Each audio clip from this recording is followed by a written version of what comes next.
In this video I'm going to introduce you to the nose to hand target. Now, I absolutely love this target. I use it for everything from teaching recall to teaching positions to even using it for restraint at the vets. And it's also a really handy behaviour in that once you've taught a target it can be transferred to other objects. So for example you can use a target stick, or you can use these handy coloured lids that you get for food cans, and you can teach all sorts of behaviours using targets. And I actually think that with the hand target there's something really intrinsically rewarding about it. We know that for dogs, positive human touch releases all sorts of happy chemicals. It does it for us as well, so I think it's a really good technique for building a relationship with your dog and for really keeping them interacting with you when you're training them. So I use two different targets. I use this hand for a brief nose touch, and I use this when I want a more sustained nose touch. It's up to you depending on what you want to use it for. You might just want to teach one. I use two to help the dog differentiate between the two different behaviours I want them to display. So as usual I'm going to be using my treats and my clicker to teach the dog, and I'll show you how we start to introduce it and build it up to a more sustained nose touch.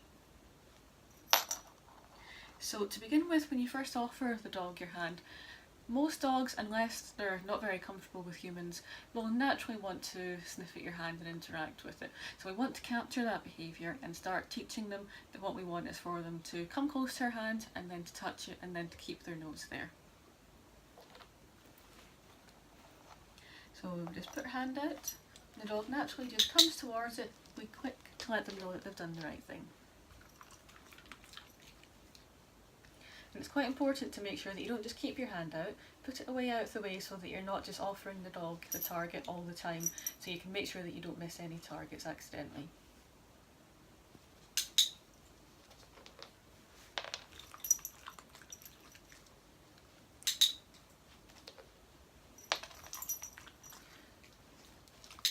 So once you've got the dog coming towards your hand for the target, really helpful to move your hand around so that they learn not just to target your hand when it's over here, but no matter where you put the target, you want them to do that.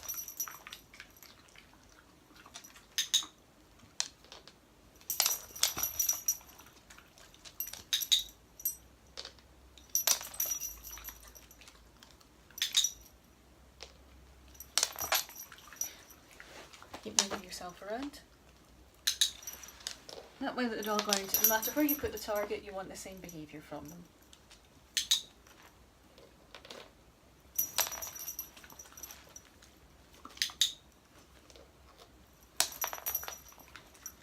So now that we've got the target, we might want to build that up to being a really sustained nose touch so that we can use it to keep the dog in position.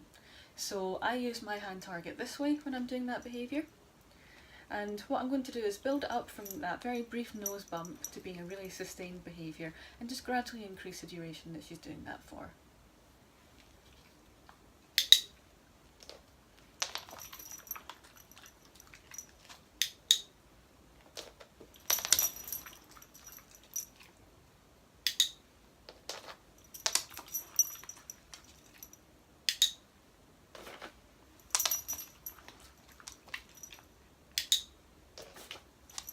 So you can see I'm building up from just being a couple of seconds, being a much more sustained behaviour. And what I'm doing is always clicking at the end of the behaviour to let her know that that is what I want her to do, that duration.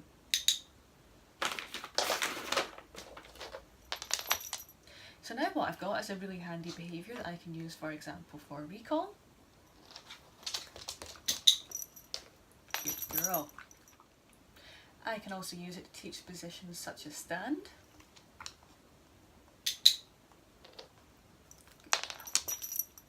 And I can also use it to restrain the dog while she's being checked over for health checks.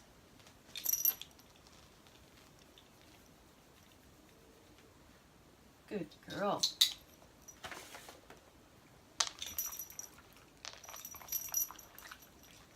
So there we have it. Target training, a really useful behaviour for you and for your dog.